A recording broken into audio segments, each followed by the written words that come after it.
vegetable growing. So the garden, I think, is kind of taken out. Well, Lincolnshire will be pretty good for that, isn't it? That's a fantastic tent with all the budgies in it. It just makes you feel so happy.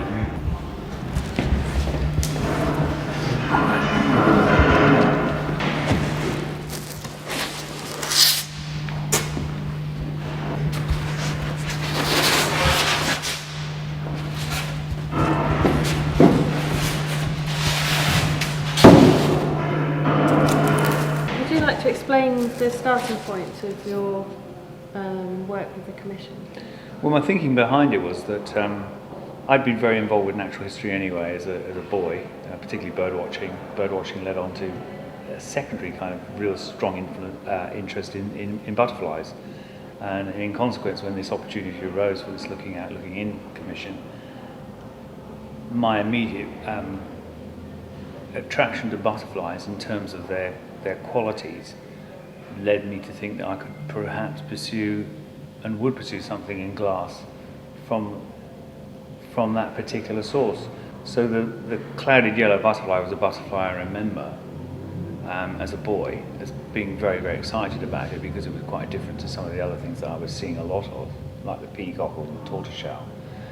And the clouded yellow colour, or the colour of the butterfly, is quite similar to the ambers, the yellows that I'm able to translate into stain or from stain. So there was a lot of things coming into it which had been built up over many, many, many years. So the opportunity to then take this kind of very small object, very fragile object, and blow it up, so from, in a sense, the microscopic to the megalithic, which I think is why these places are so fascinating, allowed me to get much closer to the specimen. It was enabled me to research it much more clearly. It would enable me to use that sense, that idea that this place is a focus for a lot of things that we can't get too close to. And by coming into this building, you are able then to identify something more clearly. You're able to investigate it. You're able to draw from here, and then develop an idea through to a finished piece. Glass, the architectural glass that people know in churches and buildings, is in fact coloured glass, which is bought as a sheet of colour. On top of that, then you actually use a painting medium, which is an opaquing painting medium, which is a tracing colour or a matting colour, which is an iron oxide mixed with a very fine glass frit. And that's mixed into a medium, say water, or with a bit of gum, maybe acetic acid. It's used wine, vinegar, all kinds of things, depending on how you want to apply it to the surface. What that can do to a piece of coloured glass is totally turn it black. So you could cover all the glass, all colours, and make them black. But it's by removing that colour from the surface, which is an opaquing agent, you then have the colour coming through the glass. Now that's fired onto the internal side of the glass usually, at around about 650 degrees centigrade. The silver stain is a silver nitrate powder which is ground down and then put with a red lake or a gum gubblage, and that becomes the vehicle, so it disperses into that as a dry medium. You then once again add another medium to it, a water-based or acetic acid, and then you apply it to the exterior side of the glass. That fires into the glass and actually remains in the glass. It changes the molecular structure of the glass. You then put it through a firing, and then you wash off the medium, which is a brown substance on the surface. And you can see, depending on how you applied it, you can see that you've either got pale lemon yellow. I've done a lot of that kind of work with restoration stained glass painting, trying to match stains and paints. And in consequence, I ended up with, we tend to sample things, for example, in inch square samples. So when I started to put these things together, I thought, well, there's some very interesting things going on here with very close tone colour, transparent colour. Now, the interesting thing for me in terms of the collection also is that there are some very good examples of amber here. Now, amber is a material which catches insects and almost fossilises them. Now, my feeling is that the stained glass paint does a similar kind of thing. By laying the sheets together with several sides painted in stain, pre-fired and painted in the stain, I'm able to literally fuse them together. In consequence, you get a very, very close toned effect. So where areas lie over other areas, that's going to be darker than it is lighter. and it works with the clear glass as well. So how did you develop the design for the lens installation? If you look at the butterfly wing, you can see it on these green vein whites very clearly. There's this breaking up of the wing, which are called venations, these scales. Now what I've done is I've taken the two most prominent shapes, which is one is kind of like an elongated willow leaf, willow leaf, and the other ones are more of a square, a rhomboidish kind of square. And I've cut stencils actually out for these, and then I've painted within the stencil. So in terms of drawing again, these venations have just become a texture or a structure for the abstract image, which is the lens. The butterfly wing almost seems to me to be very similar to the kind of light that you would get through a stained glass window.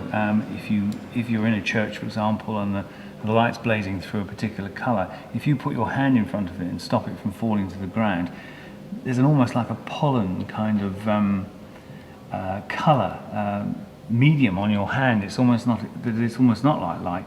Because the other thing I wanted to say was that the light is very important with my work, as light is very important for all these objects, for them to live.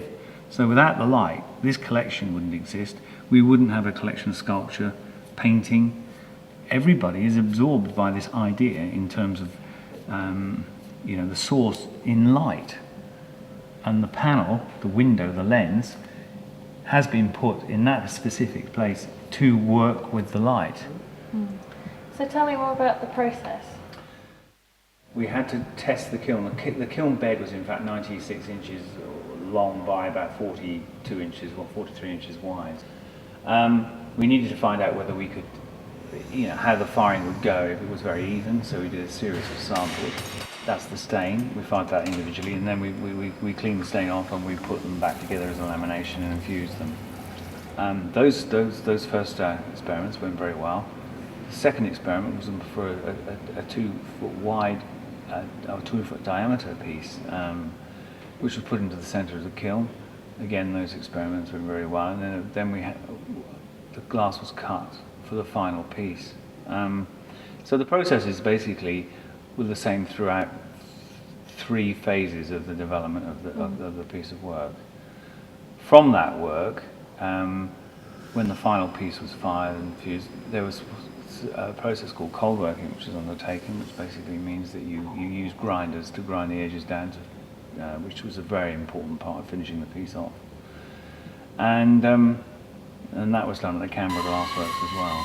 So the piece, eventually, the piece that you see in the space now is in fact 41 inches in diameter by 30 millimeters thick, so roughly 1.5 inches, and it weighs 85 kilos. So that's a pretty big piece of glass. Yes, it's a very pretty big piece of glass. But I think the most important thing was that I had to focus very, very quickly on what I was going to be doing, because I was undertaking this in the Masters in Australia. So the work I needed to be very definite about what I was going to do for that year. And this project was very, very good in terms of the fact that it enabled me to be very specific and very directed and very tight with my time. And that, I think, is a very, very good design brief, really. Yeah. So tell me a bit more about the actual commissioning process that you went through. Well, the commissioning process was open to several artists. I mean, it was an open submission. I put some information forward, some slides of the work I'd done, and I think there was a feeling that the gallery wanted something in glass to go there. And in consequence, I'm the second person to be commissioned to make something for the space. It's been funded by the Arts Council. And it's just been a very interesting process working with different people. I often work in quite an isolated way with people I've commissioned, and then I get to go ahead and do the commission and install it, and that's the end of it. But in terms of this one, there's been a lot of education work. It's been a lot of work working with the PCAD student, which has been excellent, and I think it's brought people into the gallery. I think, in my teaching, we all should be developing that the requirement for students to use this kind of facility. So the looking out, looking in heading and theme for the place has been very, very relevant indeed. And what's been the most challenging aspect of the exercise or the whole experience? The most challenging thing has been the making of the piece. I think just the pure, I mean, most anxiety was from the fact that it was so heavy and I had to actually, I had to handle this piece of glass with a great deal of care.